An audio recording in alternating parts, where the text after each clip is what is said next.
नमस्ते दर्शकबिन, यतिखेर फ्रेममा देखिराख्नु भएको छ युवा नेता पुण्य गौतम र आजबाट एउटा जुन फेसबुकमा एउटा स्ट्याटसको दोहोरी चलिरहेको छ, जुन विशाल भण्डारी र बालेन शाहको चाहिँ उहाँहरूको अहिले दोहोरी चलिरहेछ कमेन्ट मार्फत। सर, आज कसरी निहाल्नु भएको छ यहाँलाई? पहिला म स्वागत गर्न चाहन्छु पुण्य सर। धेरै धेरै धन्यवाद। धेरै पछि केही समयपछि तपाईँहरूसँग साक्षात्कार गर्न पाइयो।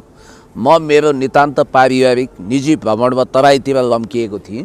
तर हामीले एउटा गलत इन्फर्मेसन पाएका रहेछ। तपाईँ चाहिँ अब प्राय सबैजनाको बिचमा चाहिँ बोलिराख्नुहुन्छ, काण्डहरूको विषयमा बोलिराख्नु हुनाले तपाईँ डराएर पुच्छर लुकाएर भएको भन्ने गलत समाचार हामीलाई सुनाइएको रहेछ। त्यसको लागि सरी भन्दै आजको यो कार्यक्रम सुरु गर्न चाहन्छु सर। पुच्छर तिनैको होला जसले यो हल्ला गरे।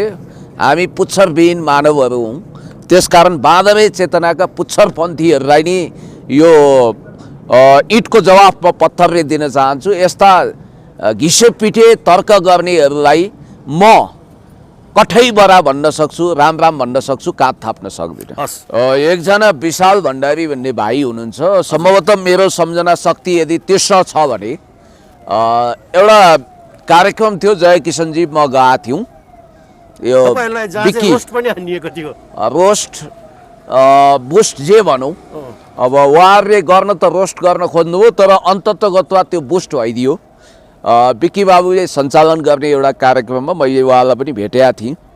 अब विशाल भण्डारी मूलतः कमेडियन। विशाल भण्डारी सजन श्रेष्ठहरूको एउटा टिम छ। यिनीहरू कमेडी च्याम्पियनमा खुब दिलचस्पी राख्छन्। सम्भवतः बालेन शाहका यिनीहरू पुराना लगौटिया पनि हुन्, दोस्त पनि हुन्। दोस्त नभइदिए यो खालको छेडखानी वा यो खालको व्यङ्ग्यबाण वा यो खालको प्रश्न सोध्ने औकात यिनीहरूले राख्दैन थिए, उहाँहरूले राख्नुहुन्न थियो। यस्तो लाग्छ जब यो विशाल भण्डारीको स्ट्याटस आयो, म पढिबाची अहिले सुनौला एकछिनपछि। यो आइसकेपछि काठमाडौँ महानगरपालिकाका मेयर बालेन्द्र शाहले आफू महानगरपालिकाको मेयर भएको तथ्य भुलेर उहाँभित्र अचानक उही ऱ्यापर बालेन शाहको पुनर्जन्म भएछ र सहरले धेरै समयदेखि यो हास्य रसमा हाँस्न पाएको थिएन, उच्च स्तरीय जोक्स सुन्न पाएको थिएन। टिकट काटी काटी कमेडी च्याम्पियनको मजा लिनुभन्दा यस ढङ्गको घटिया भद्दा मजाकमा सहर रमाउन चाहन्थ्यो, युवाहरू भुल्न चाहन्थे। अहिले एउटा गरम मसला पैदा भएको छ। विशाल भण्डारीको टिम र बालेन शाह बीच गाँड कोराकोर भुँडी फोराफोर भएको छ, टग अफ वार भएको छ, ढुङ्गाको लडाइँ भएको छ। होइन, आङ्क अनाएर उनीहरूले छारो उडाइरहेको छ। तपाईँले चाहिँ अहिले भर्खरै जुन त्यो शब्द बोल्नुभयो हिन्दीमा त अलिकति अश्लील शब्द प्रयोग गर्नु। अश्लील होइन, त्यो श्लील शब्द हो। तपाईँलाई त्यस्तो गलत फेमी भयो, गलत अनुभूति जुन शब्द बोल्नुभयो सुरुमा, त्यो जुन ग समथिङ के भनौँ म भन्न चाहिनँ, त्यो अश्लील शब्द होइन। होइन, त्यो अश्लील होइन। समाजमा एउटा भनौँ एक प्रकारले मर्यादाहीन शब्दकोशको विषयमा तपाईँले मलाई धेरै मर्यादाका कुराहरू नसिकाए हुन्छ। म आफै यसमा काबिल छु। अब जहाँसम्म मलाई लाग्छ अहिले बालेन्द्र शाहबाट ओरिएर ऱ्यापर बालेन शाह भएका काठमाडौँ महानगरपालिकाका मेयर बालेन शाह असली औकातमा आएका छन् र उनी वास्तवमा उत्तेजित भएर प्रश्नको जवाफ दिने भन्दा पनि प्रतिक्रियात्मक भएर केटाकेटी पारामा स्ट्याटसमा कमेन्ट गर्न पुग्नु भएको छ उहाँ। र उहाँलाई एउटा प्रश्न सोधेका रहेछन्। उनका पुराना साथी हुन् नि त, जस्तो साथी सर्कल भयो त्यस्तै हुँदो रहेछ मान्छे त, तपाईँलाई थाहा छ। तर उहाँहरू बिचमा तिमी भन्ने शब्दहरू आएको रहेछ नि त, हेर्नुभयो होला। त्यो तिमी भन्ने त कस्तो हो भने हाम्रो भनौँ एउटा संवेदनशील ठाउँमा हुनुहुन्छ नि त उहाँ त। एउटा मेयर साहब भनेको त एउटा हाम्रो काठमाडौँलाई हाँक्ने एउटा सरकारै हुनुहुन्छ। होइन, मेयर साहब मेयरको औकातमा बस्नु पर्यो। हजुर। र उहाँका साथी दौतरी पनि आफ्नो औकातमा बस्नु पर्यो नि त। जब मेयर साहबले आफ्नो मेयरीय औकातबाट तल झरेर बालेन्द्र शाहबाट ऱ्यापर बालेन शाह हुनुहुन्छ भने त्यहाँ त स्वाभाविक रूपमा उनीहरूको बिचमा टग अफ वार हुन्छ, जुङ्गाको लडाइँ हुन्छ। अनि त्यसपछि घिउ बेचुवा तरबार बेचुवाको जस्तो एकअर्कामा हिलो छ्यापाछ्याप हुन्छ। यहाँ एउटा स्ट्याटस पोस्ट आउनु भएको रहेछ विशाल भण्डारीले। त्यहाँ लेख्नु भएको रहेछ उहाँले, बालेन शाह यसको उत्तर दिउँ, 5 वर्ष चुड्कीमा सकिन्छ, विरोधीको आवाज र विकासको डाटाले दबाउन सकिन्छ, तर भत्काएको भन्नुभएको छ। भत्काएको भन्ने शब्द हुँदैन, भत्काएको भन्न खोजे होला। भत्काएको बाहेक बनाएको देखिन, बनाएको होइन बनाएको हुन्छ भन्नेले सङ्ख्या बढी भइसक्यो। अब यो भाषा चाहिँ गोलमाल छ होइन, त्यति राम्रो भाषा छैन। यो स्ट्याटस चाहिँ कसको रहेछ? साथी अब बनाम भत्काउन पुग्यो, बनाम भने बनाउँ भने होला। अब भन्नेको सङ्ख्या बढी भन्नुभएको छ, बढीमा बढी हुन्छ, रसो दीर्घ पनि मिलेको छैन, भइसक्यो होइन भइसक्यो हुन्छ। अब यो भाषा त काफी हदसम्म गोलमाल छ विशाल भण्डारीको। तलको यो रक्षक नि भक्षक भन्ने एउटा पोस्टर चाहिँ सम्भवतः यो भाषा उहाँको होइन, कतैबाट उहाँले फेसबुकबाट तानतुन गर्नुभएको हो। तैपनि यो बडो रोचक छ वास्तवमा। यो समयोचित उचित किसिमको प्रश्न बालेन शाहजीलाई राखिएको रहेछ। जस्तो कि यहाँ भनेको छ कर चाहिँ असुल्ने निजी सम्पत्ति बिना पूर्जी। अब यो याद गर्नु होला, केही बुदाहरू छन्, कर असुल्ने निजी सम्पत्ति बिना पूर्जी बिना अधिकार गुण्डागर्दी शैलीमा डोजर आतंक गर्ने, प्रश्न नम्बर 1। प्रश्न नम्बर 2, आफ्नो स्वामित्वको जग्गा ठेक्कामा दिने अनि भएको बाँकी सार्वजनिक खुल्ला मञ्च हडप खोज्ने। नम्बर 3, फोहोर मैला व्यवस्थापन कहाँ पुग्यो। नम्बर 4, कम्प्लेक्सको हकमा अन्डरग्राउन्ड पार्किङ र अभियान कहाँ पुग्यो। होर्डिङ बोर्ड हटाउने अभियान कहाँ पुग्यो। आफ्नो सार्वजनिक शौचालय व्यवस्थित नगर्ने, अझ शुल्क उठाउने, अर्काको निजी सार्वजनिक शौचालय सार्वजनिक गर्नुपर्ने, निजीलाई सार्वजनिक गर्नुपर्ने। कुमारजी आज्ञा गर्नुहुन्छ हे अगस्त्य मुनि, सही छ यो। टुकुजा बिगार्ने आज्ञा गर्नुहुन्छ पनि लेख्नु भएको छ। श्री स्वस्तानी व्रत कथाको सहीमा मैले वाचन गरे। टुकुजा बिगार्ने यो त विशाल भण्डारीले टुकुजा बिगार्ने अनि लापरवाही तरिकाले छोड्ने, वास्तविक सुकुम्बासी व्यवस्थापन गरी स्थानान्तरण गर्ने अभियान कहाँ पुग्यो। हिँड्ने अधिकार सुनिश्चित गर्न फुटपाथ सुरक्षित गर्ने अभियान कहाँ पुग्यो। सुन्दरामा पुरातात्विक हिटी प्रणाली बिगार्ने कम्पनीलाई कारबाही खोइ। सम्माननीय माननीय मन्त्री प्रधानमन्त्रीलाई भेट्न सजिलो होला, तर महानगरपालिकाका मेयर महानगरवासीले भेट्न गाह्रो किन हो। यो प्रश्न उचित छ, केही अपवाद बाहेक यी प्रश्नहरू उचित छन्। र यो प्रश्न सम्भवतः उहाँले कतैबाट यो फोटोको रूपमा यो स्ट्याटसमा पोस्टाउनु भयो, विशाल भण्डारीको भन्दा पनि यो पब्लिकको जिज्ञासा हो भन्ने मलाई लाग्छ। यो ठिक छ, तर यो भन्दा पनि महत्त्वपूर्ण कुरा उहाँले राख्नु भएको रहेछ, काठमाडौँलाई गरिब मुक्त बनाउने। याद गर्नु होला, गरिबी हटाउने होइन, गरिब मुक्त कहाँ गर्ने। अरे यो त डेन्जर कुरा गर्नु तपाईले। हैन मैले भन्नु गरिबी मुक्त पो गर्ने हो त, गरिब मुक्त होइन नि। सबै गरिबहरू हटेर चाहिँ धनी भयो नि त हुन्छ नि। गरिबलाई हटाउने होइन, गरिबलाई सबैलाई धनी बनाउने कि हो। त्यो त कुरा मिलेन नि त। होइन उहाँले गर्न खोजे त्यो होइन नि त, उहाँले गर्न खोजे धनी बनाउने। त्यतिका तपाईको त्यो मनोकामना हो, तपाईको मनचिन्ते झोलीबाट हर कसैलाई यो अभियान बाँड्न सक्नुहुन्छ। तर बालेन शाहले फुटपाथमा व्यापार गर्नेहरूलाई व्यवस्थित रूपमा व्यापार गर्ने अवसर दिनु भएन। गरिबहरूको रोजगारी खोज्नु हो। तपाईले सामाजिक सञ्जालमा आएको कमेन्टहरू हेर्नुहुन्न, आफ्नो भनौँ न तपाईँलाई मनपर्ने जनताहरूको के चाहेका छन् जनताले हेर्नुहुन्न। फुटपाथमा त व्यापार भन्दा पनि त साँच्चै नेपालमा कति जनसङ्ख्या छ, झन्डै 3.25 करोड। हजुर, सामाजिक सञ्जालमा बाचाल भएर लाग्ने सक्रिय कति छन्, 30-40 लाख 50 लाख।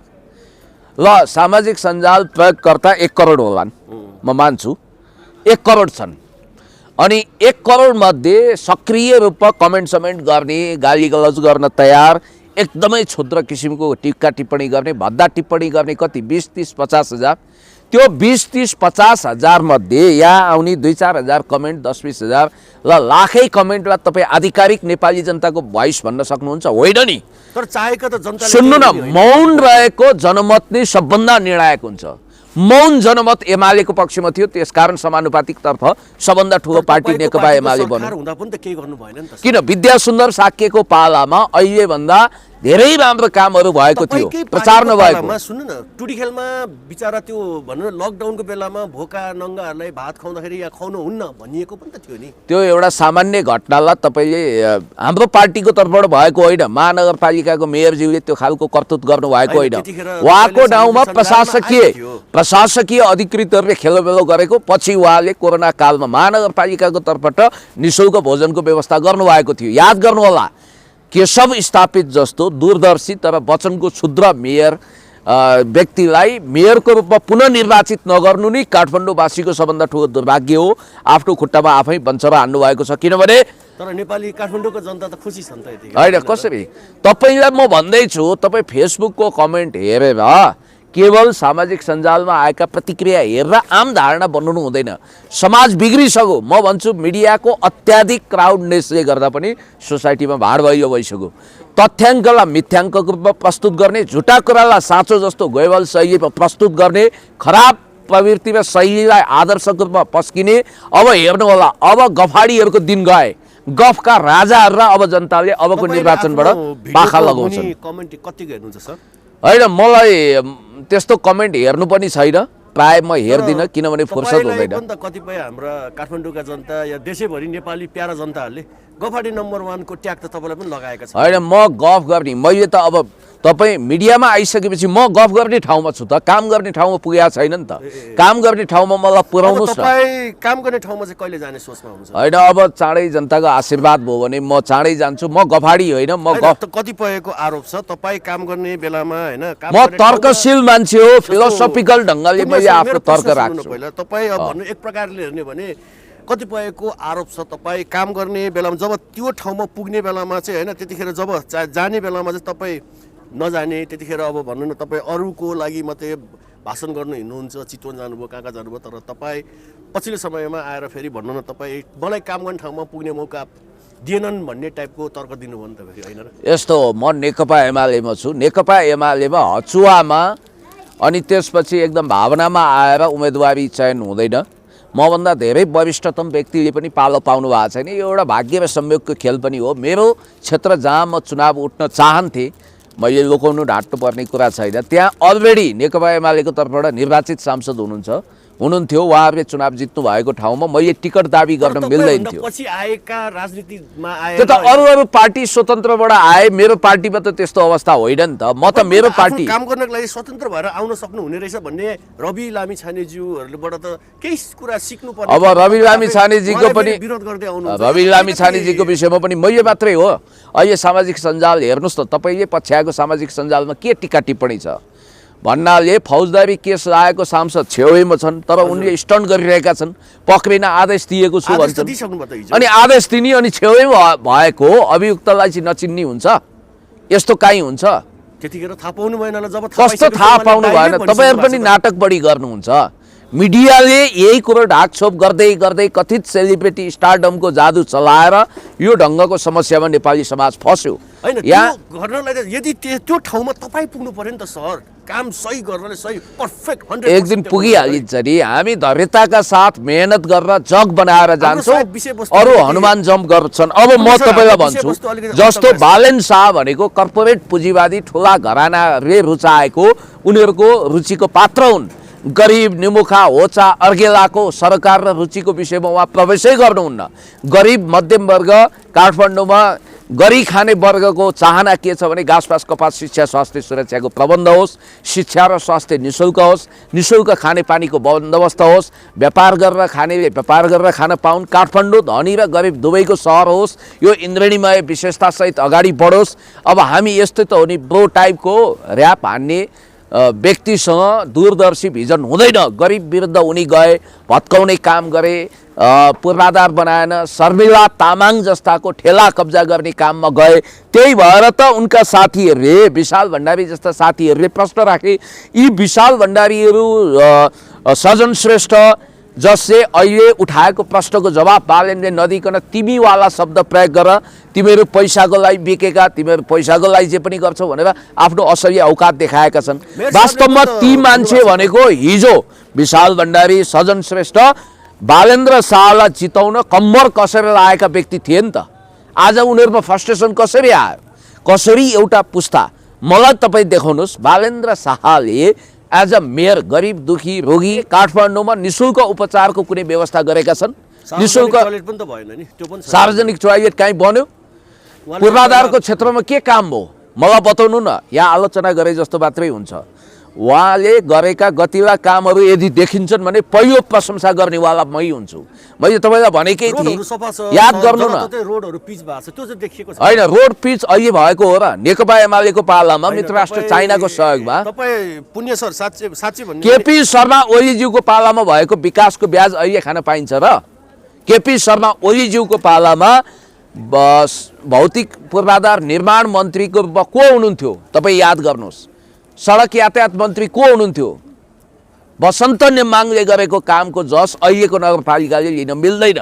त्यस कारणले गर्दाखेरि मैले तपाईँलाई भनिरहेको छु, लङ्का हनुमानले जलाउँछ, पगरी ढेडुले कुद्छ। अहिले केही पनि काम भएको छैन, गफ बढी भयो, भत्काउने काम भयो। केही काम भयो भने पहिला हामी प्रशंसा गरौँला। उहाँको विश्व दृष्टिकोण, विकासको दृष्टिकोणै अधुरो छ, अपुरो छ, पूर्वाग्रही छ, गरिब विरोधी छ र उहाँले गतिलो गर्न चाहेको भए धेरै काम गर्न सक्नुहुन्थ्यो। अन्तिममा छौँ होइन, अन्तिमै प्रश्न गर्न चाहन्छु। जस्तो अब यो दुईजनाको विशाल भण्डारी र बालेन्द्र साहज्यू मेयर साहबको चाहिँ के हुन्छ? अब यो कतातिर जान्छ मोड? अब यो केही समय होइन, यो सामाजिक सञ्जालको मनोरञ्जन मसला हो, यो गरम मसला हो। दुवैले इन्टरटेन गर्छन्, दर्शकलाई मजा लुटाउँछन्, त्यसपछि हुनेवाला केही छैन। तर कमेडियन नै भए पनि विशाल भण्डारीले गरेका प्रश्न, उनकै प्रश्न भन्दिनँ म, त्यो कसैको प्रश्नलाई उनले आफ्नो बनाएका हुन्। त्यो प्रश्न जो तेर्स्याए त्यो मध्ये धेरै प्रश्न उचित छ, तर गरिब दुखीहरूलाई फुटपाथबाट किन खेदियो त्यसको जवाफ माग्नु पर्थ्यो, त्यो मागिएको रहन्छ। र म भन्छु केशव स्थापित जस्तो दूरदर्शी विकास प्रेमी व्यक्तिलाई मेयरको रूपमा नजिताउनु काठमाडौँ महानगरवासीको ठुलो भुल हो भन्ने महसुस अहिले हुन थालिसकेको छ। हेर्दै जानु होला। जस्तो रवि लामिछानेजीकै कुरा गरौँ न, मैले तपाईँलाई भनिहालौँ, डिपी अरियाल, डोलेन्द्र अरियाल जो म्यानपावर व्यवसायी हुनुहुन्छ, म्यानपावर एजेन्ट हुनुहुन्छ, उहाँले कन्फ्लिक्ट इन्ट्रेस्ट भएको मन्त्रालय लिएर अहिले जुन वितण्डा मचाउनु भएको छ, उहाँको अकुत सम्पत्तिबारे राज्यले छानबिन गरिरहेको छ। त्यस्तो व्यक्तिलाई उहाँले टपक्क टिपेर म्यानपावर एजेन्ट र श्रम मन्त्री बनाउनु हो। अनि अर्को कुरो, राजेन्द्र लिङ्गदेन भ्रष्टाचार गरेर खानु भनेको आमाको रगत खानु बराबर हो भनेर उही जिब्रान खलिलको कोटेसनलाई आफ्नो बनाएर भन्नुहुन्थ्यो नि, लेबनानी लेखकको कोटेसनलाई आफ्नो बनाउनुहुन्थ्यो। तपाईँले देख्नुभयो देशको सबैभन्दा भ्रष्ट ठेकेदार विक्रम पाण्डेलाई ल्याएर उहाँले मन्त्री बनाउनु भयो कि भएन? अख्तियारले समेत कारवाही गरेको, मुद्दा हालेको। अहिले अख्तियार त्यही विषयलाई लिएर सर्वोच्च अदालतमा पुनरावलोकन भ्याकेटमा जाँदैछ, याद गर्नुहोला। भनेपछि यस्ता पाखण्ड, यस्तो हिपोक्रेसी, सङ्घीयता मुर्दाबाद भन्ने प्रदेश सरकारमा गएर मुख्यमन्त्री ताक्ने, अनि हिन्दू धर्मको दुहाई दिने क्रिस्चियनले ल्याएर सांसद बनाउने, गणतन्त्र मुर्दाबाद भन्ने प्रचण्डलाई काँधमा बोक्ने। देशमा क्रिस्चियन धर्ममा नजानु न तपाईँ फेरि। होइन, मैले भन्न खोजेको मेरो एउटा कुरा के हो भने होइन, तपाईँलाई मैले भनेको काशी जाने कुत्तीको बाटो हिँड्नुपर्छ, भ्याटिकन सिटीको होइन। तपाईँ जन्मिँदाखेरि तपाईँलाई थाहा थियो तपाईँ क्रिस्चियन हो कि धर्म के हो थियो? तपाईँले ग्रेट फिलोसफिकल कुरा गर्नुभयो कि मैले भन्न खोजेको कुरा के भने हामी सबै मान्छे हौँ।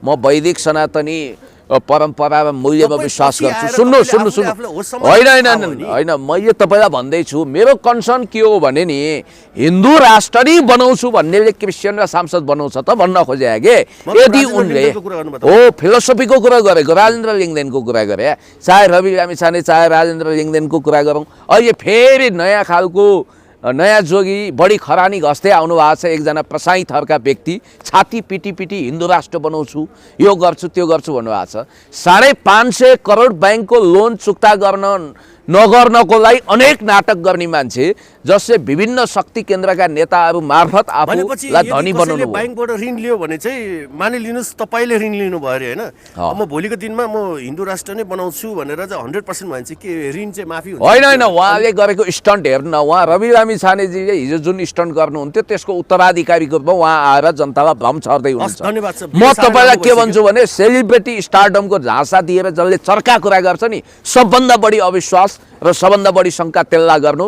दालमा केही कालो छ भनेर। किनभने मैले भन्न खोजेको ब्याङ्कले राम्रो गरेको छ भने होइन, ब्याङ्क एकदमै खराब भएर जनता मारा नीति लिएर अगाडि बढेको छ, तर त्यही ब्याङ्कसँग मिलेमत्तो गरेर विभिन्न कृत्य गरेर पैसा खाने अनि त्यो पैसा बचाउने नाटक गर्ने काम गर्नु भएन। नेक्स्ट भिडियोमा गर्छु, तर तपाईँलाई म जानुभन्दा पहिला देशकै प्रधानमन्त्री बन्नुहोस् एक दिन, तर चुप लाएर बस्न पाउनुहुन्न, काम गर्नुपर्नेछ तपाईँले, होइन भने हामी फेरि तपाईँले जुत्ताको माला लाउनेछौँ। हस्, धन्यवाद। ठिक छ, अब सम्मानका साथ इज्जतका साथ काम गर्नेलाई फुलका माला, नराम्रो काम गर्नेलाई जुत्ताको माला त भइहाल्छ। धन्यवाद। धन्यवाद छ।